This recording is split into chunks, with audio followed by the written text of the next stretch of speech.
Welcome to the Skeptic Zone, the podcast from Australia for science and reason.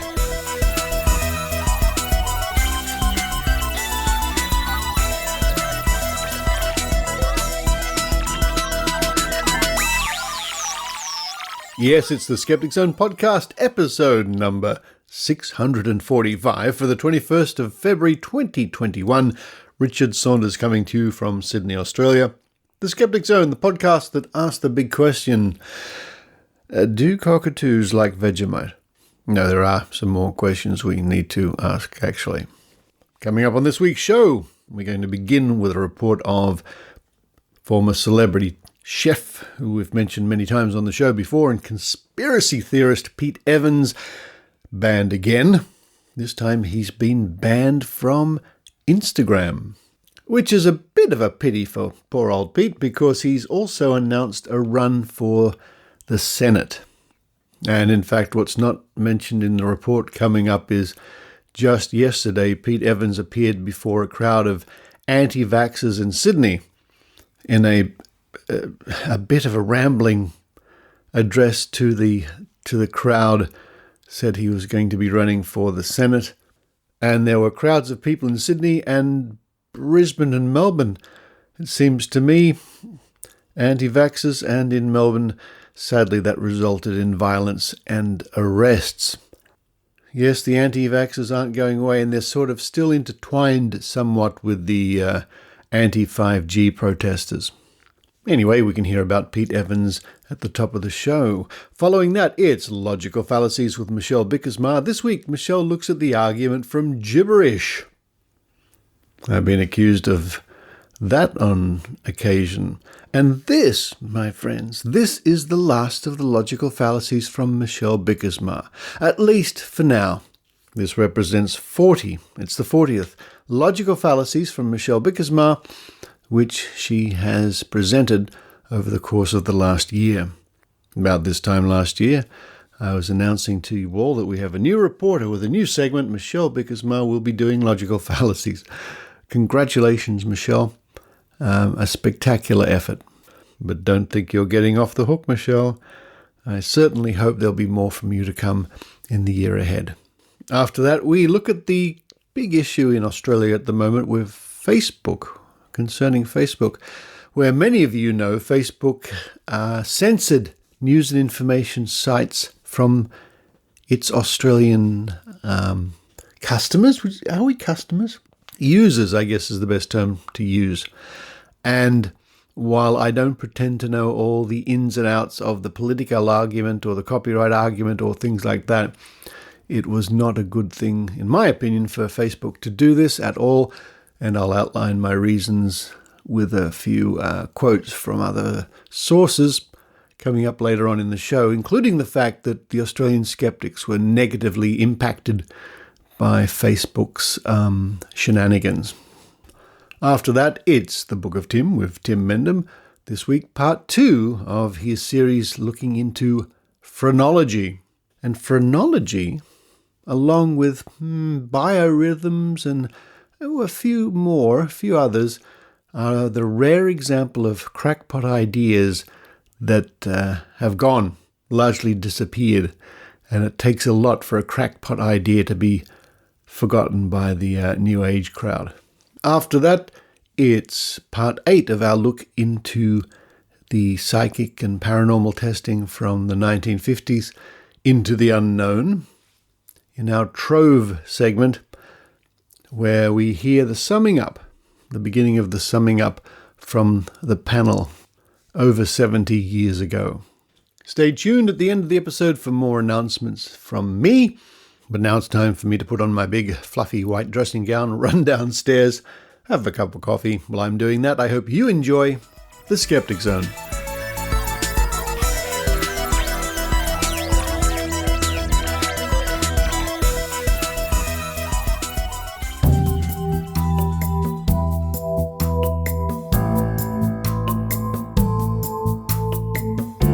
Let's bring you up to date with some news about Pete Evans, the former celebrity, former chef. I guess he still is a celebrity, sort of still well known, but as the months go by, he's becoming more and more a someone from the past. Whatever happened to Pete Evans, the former celebrity TV chef, the conspiracy theorist, etc., etc., etc. As reported at SBS News at sbs.com.au, Pete Evans' Instagram account has been shut down for spreading coronavirus misinformation. Evans has repeatedly shared debunked claims about COVID-19 and vaccines during the pandemic. And the article goes on to say, in part, controversial celebrity chef and conspiracy theorist Pete Evans has been permanently booted off Instagram for sharing misinformation about the coronavirus and vaccines. Facebook, which owns Instagram, confirmed it deleted Evans' account on Wednesday. This account had hundreds of thousands of followers. Quote, "We removed Pete Evans' account for repeatedly sharing debunked claims about the coronavirus or vaccines," end quote, the company said in a statement. Quote, "We don't allow anyone to share misinformation about COVID-19 that could lead to imminent physical harm or about COVID-19 vaccines that have been debunked by public health experts," end quote. Evans' Facebook page was removed in December, but he continued to share misinformation through Instagram. False claims that the company says won't be tolerated include that COVID-19 is man-made, that it's safer to get the disease than the vaccine, and that vaccines are toxic, dangerous, or cause autism. Goes on to say Pete Evans' company was fined more than $25,000 by the Therapeutic Goods Administration in April after he promoted a device called a biocharger on a Facebook live stream, claiming it could be used in relation to the coronavirus. Evans announced last week he would run for federal parliament. And that leads us to the next part of this report, and we click the link on that page. It brings us to another page here at SBS on the feed. Dangerous publicity stunt. Expert slams Pete Evans' run for Senate. And this is by Eden Gillespie. Conspiracy theory expert Dr. Kaz Ross has labelled Pete Evans' run for the New South Wales Senate as, quote, publicity stunt with dangerous implications, end quote. The Great Australian Party, led by ex-One Nation Senator Rod Cullerton, announced on Friday that the former celebrity chef would be its first federal candidate. Evans has repeatedly promoted anti-vaccination views on social media. Last November, Evans' book publisher and various other commercial partners cut ties with the chef after he shared a cartoon featuring a neo-Nazi symbol. And I have here a copy of the press release from the Great Australian Party. Media release. Great Australian Party. First Senate candidate for the federal election announced today, 12th of February 2021. Rod Cullerton, Great Australian Party leader, proudly announced the party's first federal Senate candidate today. Quote, renowned Australian chef, restaurateur, author and television presenter Pete Evans has been approved to run as a New South Wales Senate candidate for the Great Australian Party in the forthcoming federal election. Pete Evans has maintained his principles and inspired others to face an uncommon adversary. Pete is fully supportive of the GAP ethos, supporting restoration of the Commonwealth and the preservation of democracy in Australia. Throughout his engagement with the GAP's National Selection Committee, Pete presented an unwavering commitment to advancing the freedoms for all Australians. As a result, he has been resoundingly approved. Pete Evans has consistently demonstrated courage, in exposing matters of public information and interest, provoking much-needed debate, despite the personal cost to himself. I believe Pete Evans will effectively and diligently represent the GAP's growing membership base and all New South Wales constituents. Pete possesses the essential attributes required to challenge the status quo and restore the rule of law as defined in our Constitution. It gives me great pleasure to congratulate Pete Evans and welcome him on board as GAP's first federal candidate for the New South Wales Senate. I would like to say, oh, how crazy. This is just nonsense and yes, a publicity stunt, but we once thought that about Donald Trump. I'll try to keep you informed as the months go by.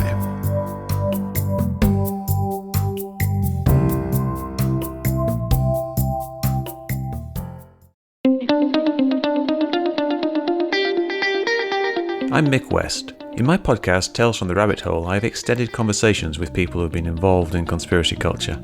I do this for a couple of reasons. Firstly, because it's really interesting. These people have great stories about how they fell down the conspiracy theory rabbit hole, what they did down there, and what it was that helped them out. Sometimes I also talk to people who investigate conspiracy theories, and they have equally fascinating stories from the other side. Secondly, I want to understand how best to prevent the spread of conspiracy theories and misinformation, which is an increasing problem in a time when alternative media is exploding. The best way to do this is to communicate effectively with the people involved, and the best way to do that is with a nice long chat. So check it out, Tales from the Rabbit Hole, tftrh.com.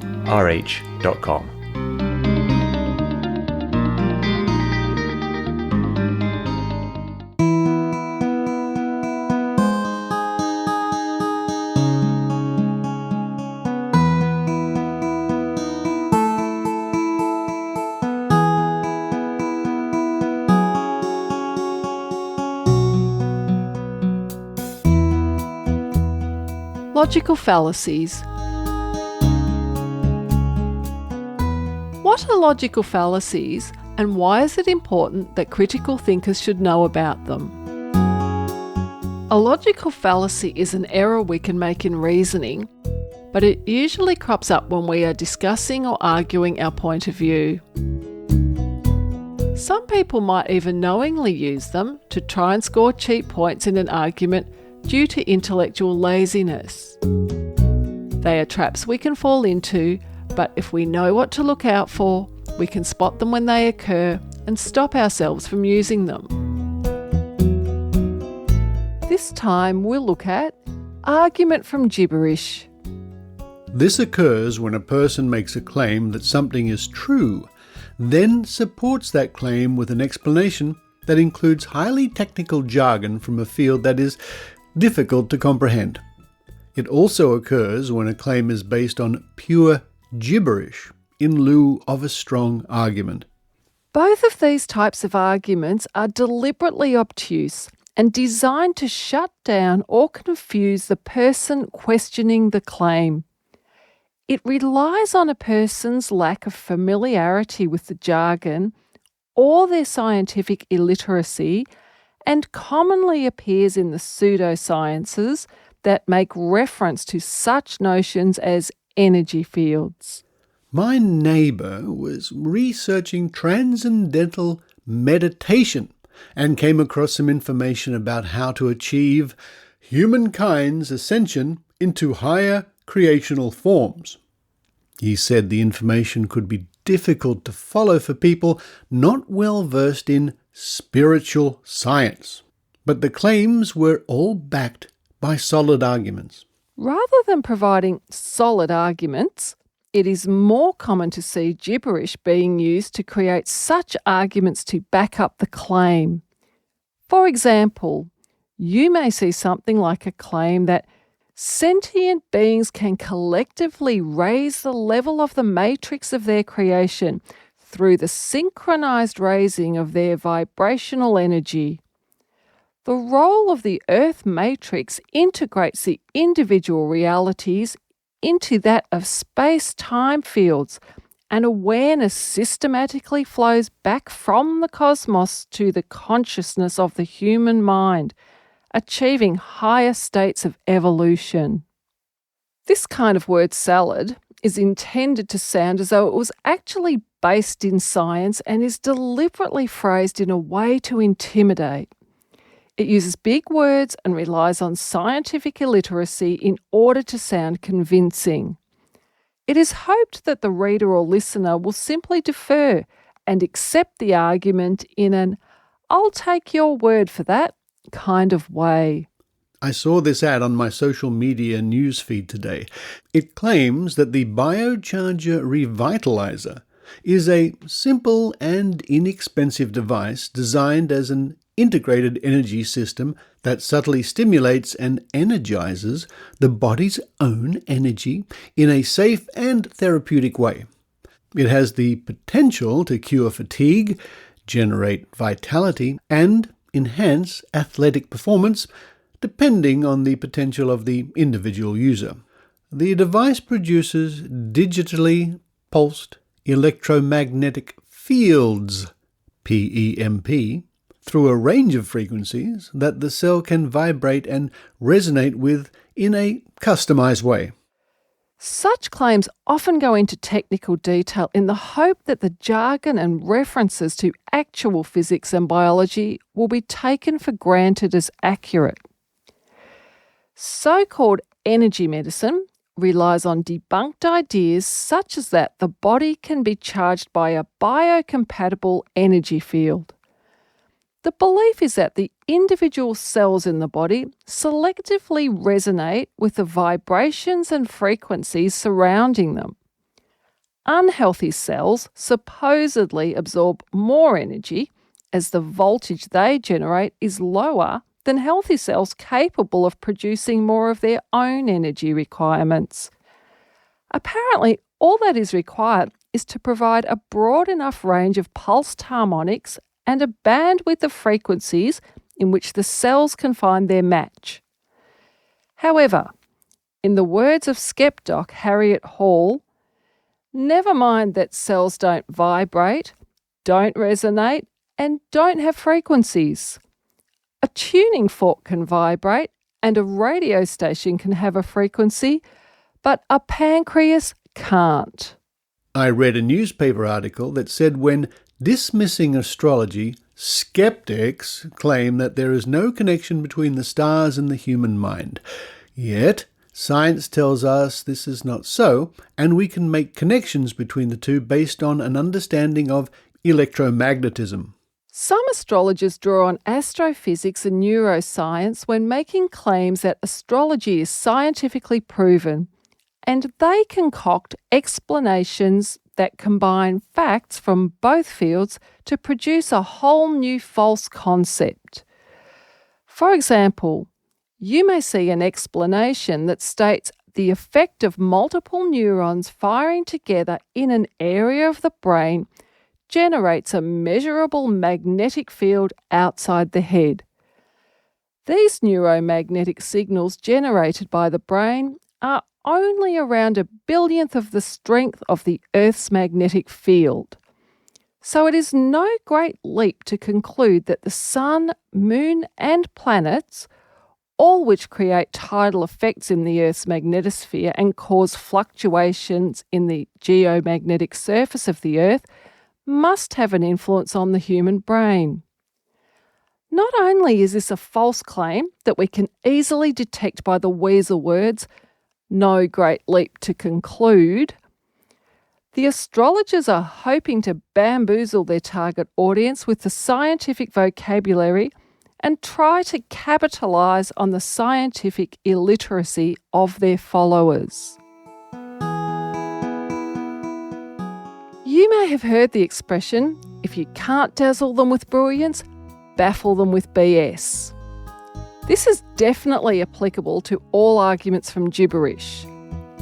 Whenever we lack the scientific literacy to counter these types of arguments specifically, we can still be quite suspicious of slabs of texts plucked from scientific papers, etc., to create gibberish in support of dubious claims. We can look for weasel words and do some research that debunks the nonsense. We can also ask those making the claim to explain the science further and are likely to discover that their ability to do so can be extremely limited, throwing up a red flag.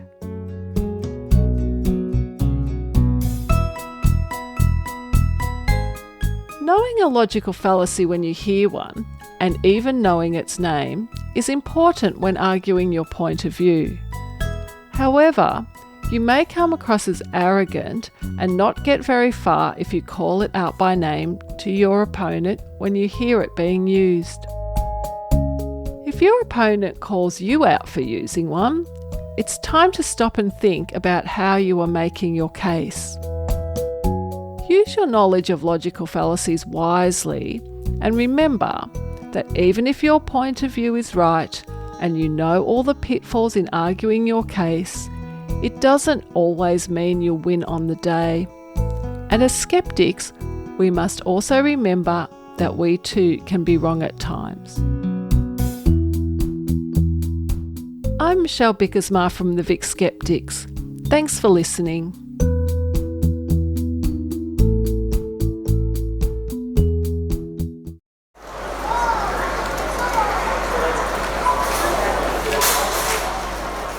Hey, Adrian. Hi, Susan. Out for some shopping, eh? Yep, I'm stocking up on this imitation maple syrup from Australia. Imitation? Imitation? No.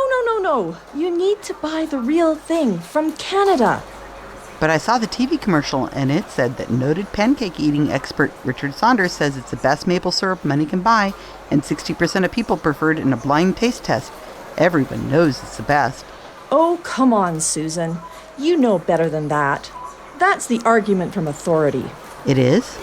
Or is it the argument from popularity? It might be another logical fallacy. I'm not sure. Really? If only we had a way of finding out.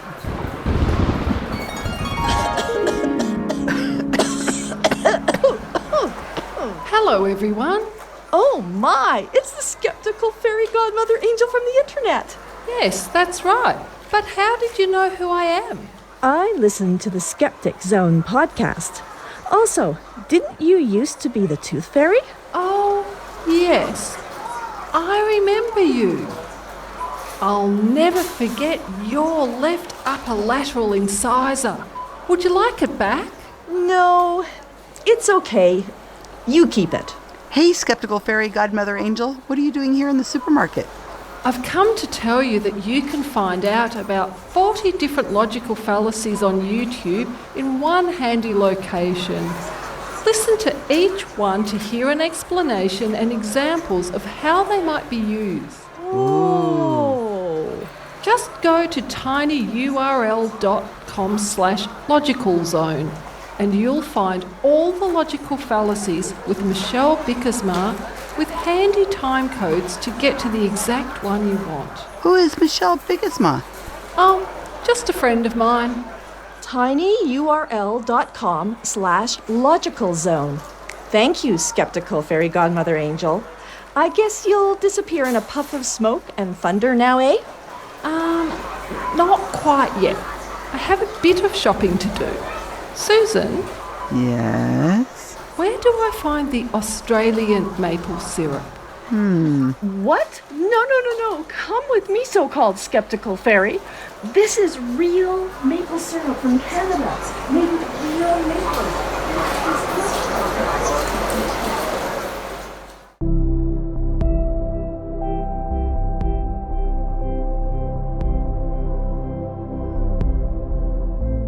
On the morning of Thursday, the 18th of February, I woke up, had a coffee, sat down to do a little bit of Facebooking, and generally use the internet like most of us do. I noticed that a post I'd put on last week on my own Facebook page, a post about a friend of mine, Siobhan, who I've interviewed on the Skeptic Zone before, who does the Knowing Animals podcast, had disappeared. I thought that was very odd. I scrolled up and down my page and I couldn't find it. And then I noticed other links and items I've posted had also disappeared.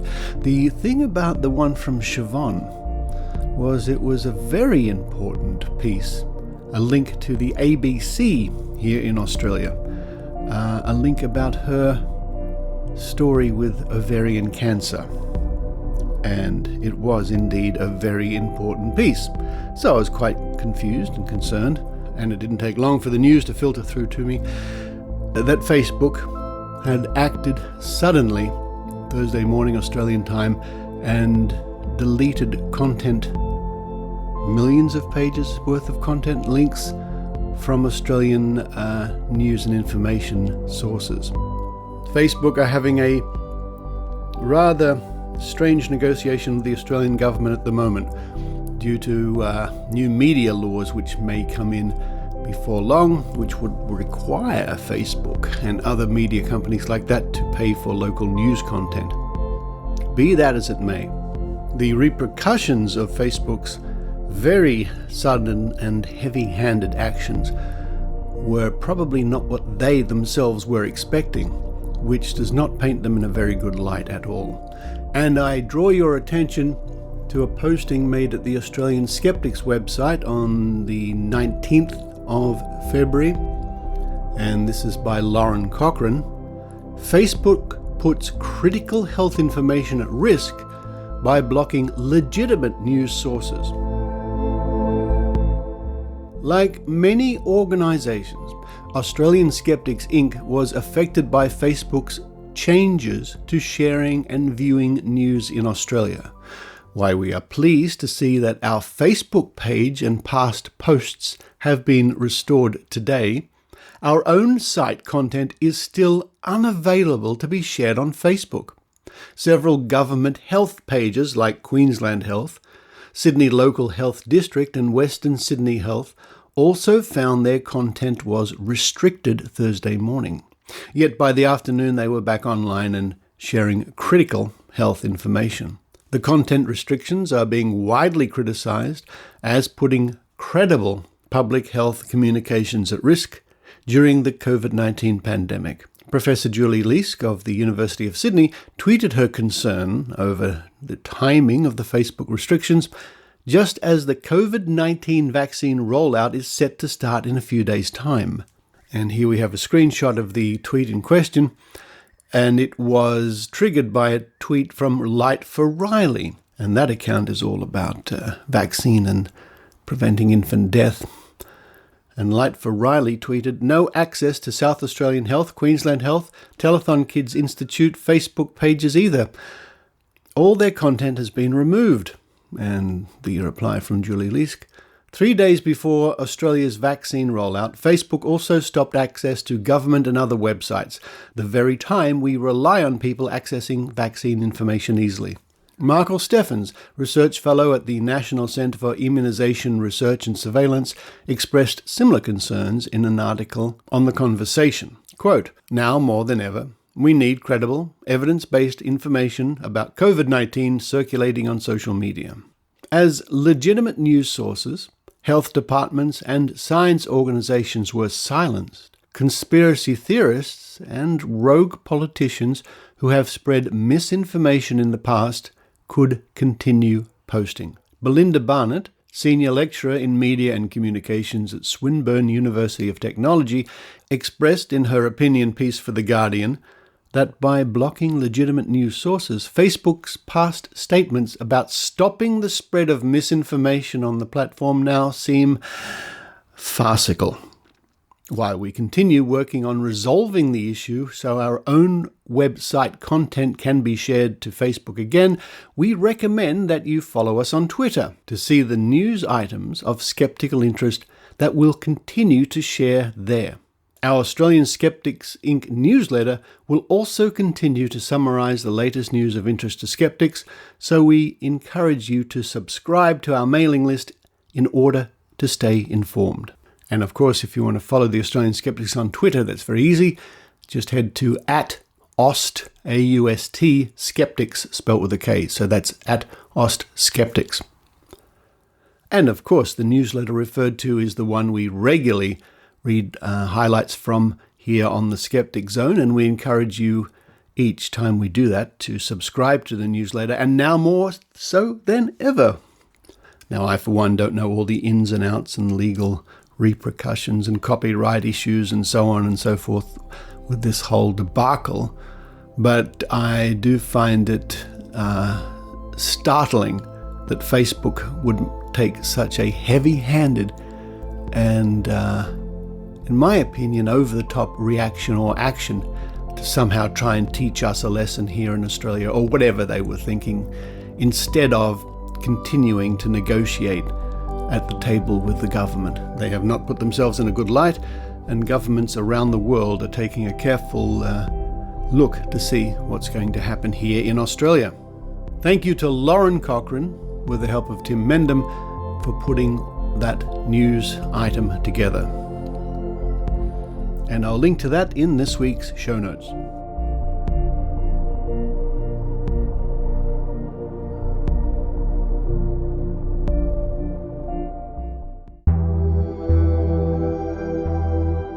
Hi there, I'm Abhijit and I host the Rationable podcast on BeRationable.com.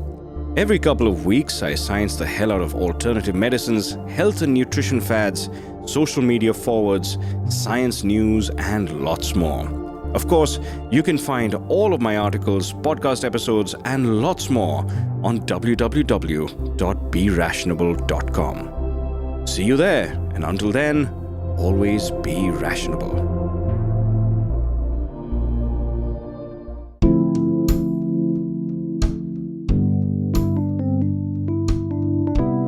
And now, a reading from the Book of Tim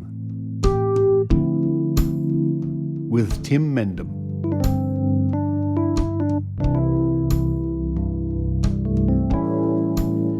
Hi, my name's Tim Mendham. I'm the Executive Officer of Australian Skeptics and the editor of our quarterly magazine, The Skeptic, which you can download most issues for free from our website, skeptics.com.au.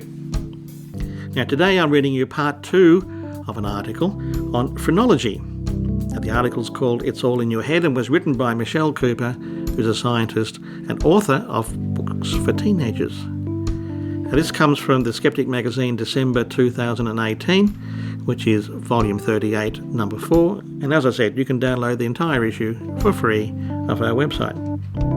And while you're there, you might like to subscribe to the magazine as well.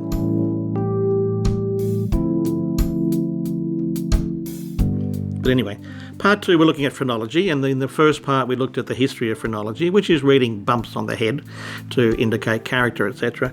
And now we're looking at the particular application of phrenology in Australia, and especially to criminal minds. A number of early Australian colonial administrators were reforming phrenologists, including Alexander McConaughey, who was superintendent of Norfolk Island, a particularly nasty place to send convicts, and Dr. Francis Campbell at Tarban Creek Lunatic Asylum, which later became Gladesville Mental Hospital, which a lot of Sydneysiders will know. These men believed that phrenological analysis could identify character flaws, which would assist their attempts to transform undesirables into virtuous, responsible citizens. Criminals who had demonstrated specific antisocial behaviours were particularly useful subjects for reforming phrenologists. The difficulty was that many of these criminals' skulls were examined after they'd been hanged, when there was no further chance of the individual's rehabilitation. In any case, by the time Ned Kelly's head was being analysed by Professor Hamilton, he was self-appointed Professor of Phrenology, phrenology was regarded more as popular entertainment than serious science. Notorious criminals often had death masks made and displayed after their executions, but this was as much to show that justice had been served and to satisfy the public's ghoulish curiosity as it is for any scientific purpose. Bushrangers were especially fascinating, and the governor of one jail allegedly ran a profitable business selling their death masks. However, there was one branch of phrenology that had some official recognition, on and off, until well into the 20th century. It was this type of phrenology that had led to the arrest of Hamilton 2 decades earlier. Now, in July 1860, Archibald Sailors Hamilton had been arrested by a Maitland police magistrate, Maitland's in the central part of New South Wales, and charged with inciting another to exhume corpses from a burial ground. Hamilton had allegedly offered to pay the sexton of St. Peter's Church in the area £1 if he would sneak into the church's graveyard late at night, dig up 2 recently buried executed prisoners, and cut off the corpses' heads. Hamilton had a particular interest in one of the men, Jim Crow, because this executed man was an Aboriginal. Hamilton was not alone in his fascination with the remains of Aboriginal Australians. The expansion of the British Empire had brought Europeans into contact with many new plants, animals, and people. Naturalists developed taxonomies to classify species of flora and fauna, which led to an interest in comparing the bodies of different racial groups of humans. Had these different races originated from a common ancestor? Did all modern humans have the same intellectual and moral potential, if given the right opportunities? Or were different races actually divergent species? Phrenology, with its established systems of measurement and classification, was a useful tool for studying this. Charles Darwin supported the theory of a common ancestor for all humans, but he also described a racial hierarchy for humans with white European men at the top and the Negro or Australian at the bottom. In The Descent of Man, he stated that the civilised races of man will almost certainly exterminate and replace throughout the world the savage races, which was a view shared by many authorities, including the government of Victoria, which commissioned and published a phrenological report on Aborigines in 1858. Hamilton was acquitted of the charge of body snatching, having successfully argued at his trial that a phrenologist needed skulls to study, just as a geologist needed rocks. Besides, Hamilton pointed out, he had dissected the bodies of many criminals after their execution at the official request of authorities. Hamilton somehow managed to obtain the skull of Jim Crow at some point after this, because 2 years later he was displaying it during his phrenological lectures, discussing the relationship between the skull's bumps and the man's criminal history. Jim Crow's skull, donated to the Museum of Victoria by Hamilton's widow, would finally be returned to the Wonnarua people of the Hunter Valley in New South Wales for reburial in 2015. Hamilton was more showman than scientist, but is there any evidence that phrenology had a scientific basis? In the 1860s, Paul Broca published the first anatomical evidence linking a particular region of the brain to a particular behaviour. Broca, a French neuroanatomist, had met a patient who had progressively lost the ability to speak, but who retained his understanding of language and most other mental functions. After the patient died, Broca found a lesion in the man's left frontal lobe. This result was duplicated in a dozen more cases, indicating that this particular region of the brain was responsible for speech production. Carl Wernicke then demonstrated that another area of the brain was linked to understanding language. Meanwhile, David Ferrier's animal experiments had shown that electrical stimulation of certain parts of the brain caused specific muscle movements. Clearly there was evidence in favour of the theory of brain localisation, but did that mean that phrenology's claims about organs and faculties were correct? Recently, a team of neuroscientists at the University of Oxford attempted to answer that question. Using data from the UK Biobank imaging study, the researchers compared MRI skull and brain data with cognitive tests, lifestyle questionnaires and demographic data from more than 5,000 subjects. From Gall's original 27 faculties, the Oxford researchers selected 23 that seemed to have some measurable modern-day equivalent. For example, Gall's faculty of amativeness, sort of loviness, impulse to propagation, was compared to biobank data on the subject's lifetime number of sexual partners. The faculty of words was measured using a letter fluency task, and the faculty of arithmetic was linked to careers in mathematics. Some of Gall's faculties proved more difficult to match to available data, and the researchers admitted they made some associations in a spirit of mirth. For instance, they attempted to correlate the faculty of combativeness with whether the subjects had worked as lawyers, solicitors or barristers. The researchers also tested the veracity of a second claim of phrenology, that the bumps of the skull were directly related to the underlying shape of the brain. And what were their results? The Oxford study reported no statistically significant or meaningful link between Gall's described faculties and the shape of the skull. Furthermore, brain shape had no relationship with the bumps of the overlying skull. Still, Gall had been on the right track when he proposed that brain regions were related to particular skills and behaviours. For example, modern neuroimaging has now linked parts of the inferior frontal gyrus, Broca's area, and superior temporal gyrus, Wernicke's area, with language processing, while the angular gyrus is related to arithmetic skill. It's also true that some medical conditions, such as hydrocephalus, can change the shape of the skull for children and cause changes in behaviour and cognition. The Oxford researchers noted that even in a healthy population, improvements in childhood nutrition could lead to greater growth, larger heads, and possibly changes in intelligence test scores. But phrenology itself was never very scientific. As American satirist Ambrose Bierce stated, phrenology is merely the science of picking the pocket through the scalp. It consists of locating and exploiting the organ that one is a dupe with. Now that's it's all in the head. Part 2 of a 2-part series that was published in the Skeptic magazine December 2018, which is volume 38, number 4. The article was written by Michelle Cooper, who's a science writer and who writes books for teenagers. And you can download that issue of the magazine and even subscribe to the magazine if you wish on the Skeptics website, skeptics.com.au.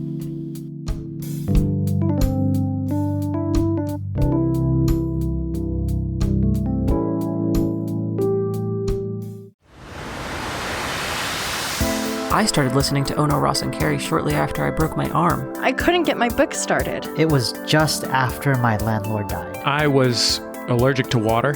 I was lost, honestly. I knew it was time to make a change, and that's when I turned on my preferred podcasting app.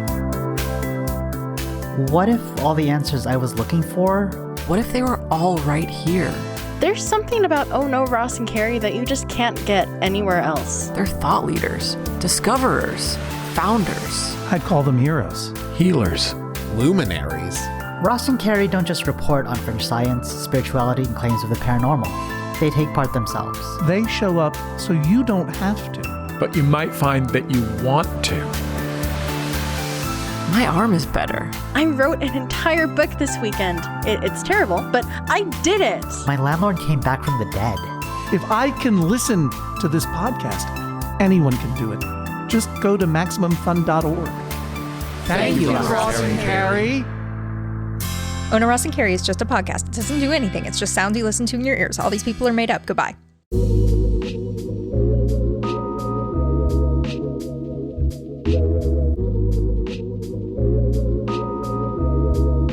And that music can only mean one thing. Yes, it's time to dive into Trove once more, and our continuing story Into the Unknown, which was an investigation by a panel of experts in very late 1949, published in 1950, originally in the UK, I would imagine, although I don't know where, and subsequently republished here in Australia in the Sunday Sun, in their colour supplement. And this part of our investigation takes us to the 8th of October, 1950. Now, over the past many weeks, we've been following the panel's adventures as they investigate various psychics, mystics, seers, clairvoyants, and so on. We've had people being channeled by the spirits of Native Americans, white feather and running water. We've had a German doctor come to visit who was claimed could heal people using spiritual power. And so far, in my humble opinion, we've seen classic cold reading, although it's impossible to really say for sure.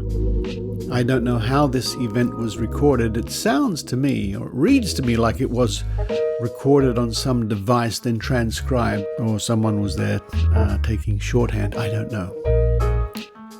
Anyway, we draw to the end over the next couple of weeks. We will wrap up this whole series, and this week the panel begin their summing up. Into the Unknown, a frank investigation of the riddle of spiritualism and psychic force. The investigation into spiritualism by a panel of independent experts was completed late in 1949. After their investigation, members of the investigating panel were invited to write an account of their experiences. Extracts from these accounts are published below. Lord Amwell. I am satisfied that genuine paranormal phenomena occur. Years ago, I produced a good deal of it for myself. just as anyone may do who is prepared to give time and exercise patience.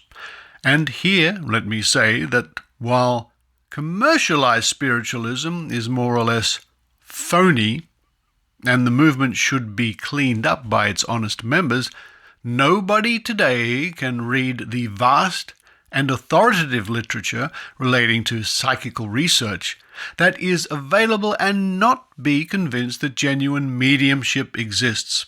The explanation that puts it all down to fraud, done by conjuring, is mere intellectual laziness. And as an aside from me, what logical fallacy is that? Now, we've all been listening to Logical Fallacies with Michelle Bijkersma on the Skeptic Zone. I think that's probably the false dilemma, also known as the false dichotomy, the either-or, and the false choice. This is when an argument is framed as having only two options or conclusions, when there are in fact other logical alternatives. This fits in nicely, and this is something I have seen over many years, especially in the media, where they take the position that either a psychic is real and has real psychic powers, or they're a fraud, forgetting in my opinion, the vast majority who are innocently deceiving themselves. We read on. Lord Amwell. But to admit the paranormal is one thing, to accept every psychological manifestation as the work of discarnate spirits, another. It is painfully evident to me, at any rate, that much mediumship, especially in the category of trance control, with its pontifical surmising and fifth-rate moral uplift, is a case of religious and other frustration finding a sympathetic outlet. Failing proof to the contrary, of which in my view there was none in all the seances, some 20 or so at which most eminent and successful mediums of the movement could find in this country were studied, the spirit control impresses me as being a clear case of dissociation, that is to say, dramatized subpersonality. I fully accept continuity.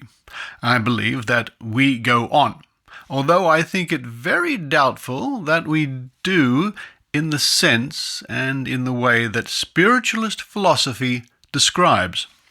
The technique of popular clairvoyance seems to be wide open to misunderstanding. I do not question the power of the genuine clairvoyant to probe that subconscious, which is, I have suggested, immensely wider than personality as we experience it.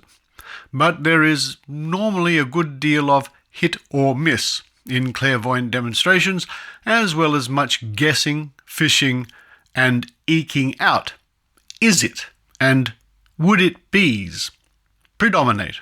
And I'll just mention here that it seems to me he is half stumbling across the concept of cold reading without really realizing it. We read on. The medium builds up as she goes, the good one with an occasional striking result.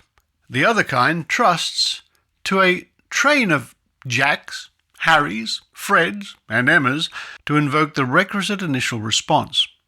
But there are some, invariably the non-professional, who are content, hit or miss, to let the spirits, if they are such, speak for themselves, and these provide the most remarkable results by far. Upon the physical phenomena shown to us, I feel it painful to comment. I leave the spirit healing sessions to medical members of the panel and confine the term physical to the direct voice. I must record my impression that on one occasion, and on one only, it appeared that a voice came from the trumpet and was somewhat metallic in sound. On the same occasion, by far the best seance of its kind, the trumpet was violently thrown over, although I should have thought that a movement of the medium or of any one of his supporters could have been detected in spite of the gramophone. Of trumpet demonstrations in general, one can only say that the darkness is highly questionable, but to determine the direction from which a voice comes when in pitch darkness, or when an audience is led to accept a particular source is next to the impossible. I must risk the charge of materialistic hostility in pointing this out. There was striking support for my view, already expressed, that there is no proper idea of what evidence means. Much was made of the fact that one direct voice medium offered the test of having stripes of adhesive plaster placed over his lips to prevent them moving, and so to dispose of any charge of using ventriloquism. No one seemed to be aware of the fact that speaking without moving the lips is ventriloquism.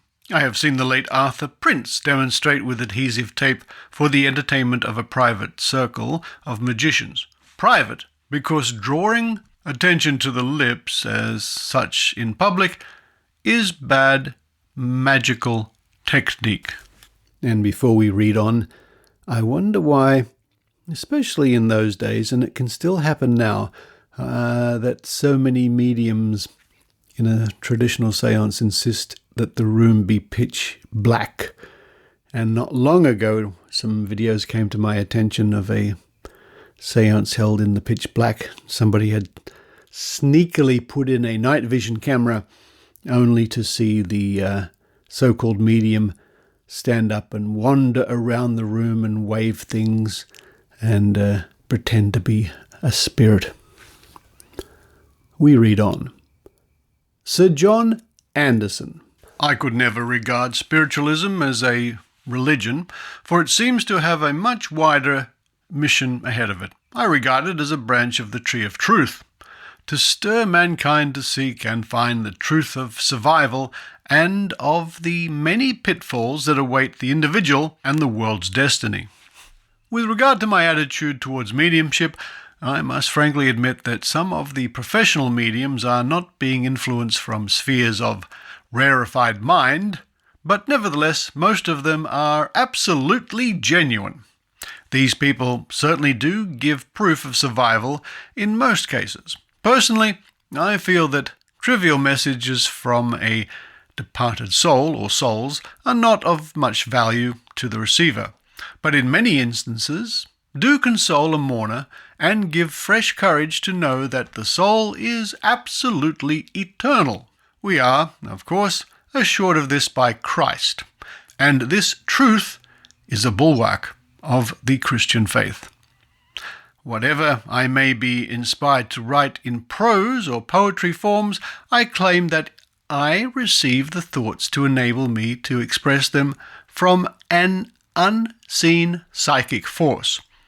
I am most grateful for this gift, and I feel that there are thousands of people who would find wonderful inspiration for their various desires if they too would search and find the truth of right thinking, this being the key to find bliss unknown before, and the door will be opened for further proof and discovery of the eternal psychic thought force, which has been pulsating before the beginning of everything, on both heaven and earth. I know that this is all true, and have proved it to myself. Whether others accept it is not my business. My purpose is to tell the world the truth of an eternal ego, and also the science of the thought rays, or waves, which influence us all for good or evil. I have had remarkable evidence of survival, and also messages relating to personal matters from the platform mediums. I have sat in circle in my own home and received messages of significance from private mediumship done entirely for the service of the spirit forces, with no desire for any gain. I have experience of phenomena which were not fraudulent, but very distasteful for me personally, and in my opinion not suitable for anyone, especially a weak person, for one has to put up a strong barrier of resistance to anything of a vicious nature, whether in this material world or from the mind pulsations of evil design.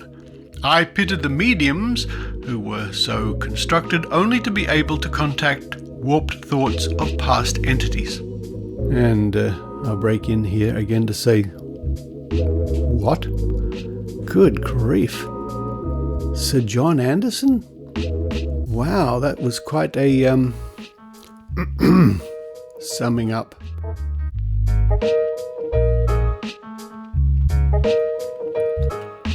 That was the summing up from Lord Amwell and Mr. Anderson. Make of that what you will.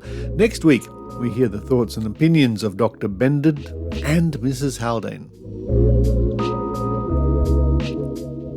And that was Into the Unknown, our continuing look into reports of investigations into spiritualism and psychic goings-on, conducted in late 1949, reported in 1950, and ending up in the Sunday Sun Colour supplement here in Australia in October 1950.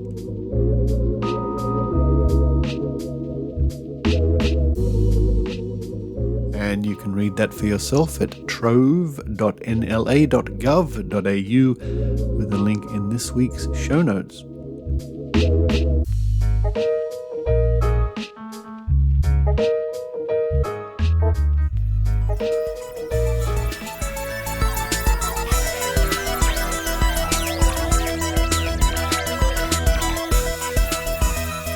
Thank you for listening to the Skeptic Zone podcast, and congratulations to all three nations involved in exploring Mars.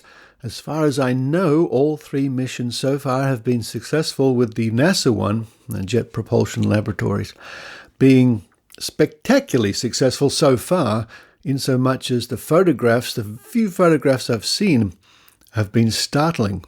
Especially the one, and you've probably seen it yourself, with the rover being lowered down from the sky crane.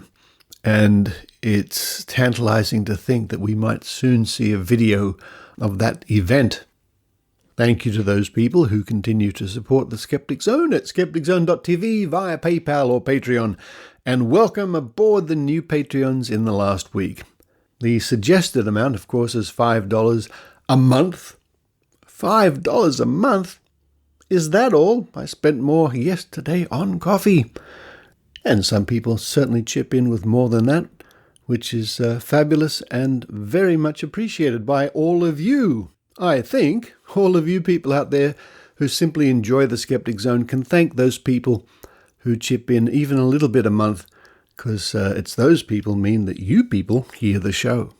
So if you get a laugh out of the Skeptic Zone, if you learn something, if it's part of your weekly entertainment or educational routine while you're doing the dishes, walking the dog, driving to work, on the bus, whatever you're doing, then maybe you can consider contributing as well. Coming up on the Skeptic Zone podcast next week, more of the Book of Tim with Tim Mendham. The last but one of our look into psychic testing from the 1950s in the Trove segment. And I hope to bring you an interview with some authors who have just written a book all about crystal healing. I think my crystals need healing. And just before I go, don't forget, as the skeptical fairy godmother angel from the internet reminded us in this week's episode, you can now hear all 40 of Michelle Bijkersma's Logical Fallacies on YouTube. Just head for tinyurl.com/logicalzone. And once again, thank you, Michelle. But for this week, this is Richard Saunders signing off from Sydney, Australia. You've been listening to the Skeptic Zone podcast. Please visit our website at www.skepticzone.tv for show notes, contacts, and to access the back catalogue of episodes going back to 2008. You can follow the Skeptic Zone podcast on Twitter at Skeptic Zone, visit our Facebook page, or leave a review on iTunes. You can also support the Skeptic Zone via Patreon or PayPal. The Skeptic Zone podcast is an independent production. The views and opinions expressed on the Skeptic Zone are not necessarily those of Australian Skeptics or any other skeptical organisation.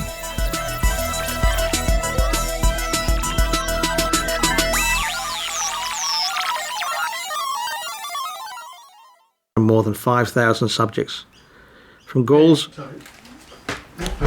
Driving out the wall? Yeah. Where is it? It's not at the front. It's out here. Quiet! Quiet!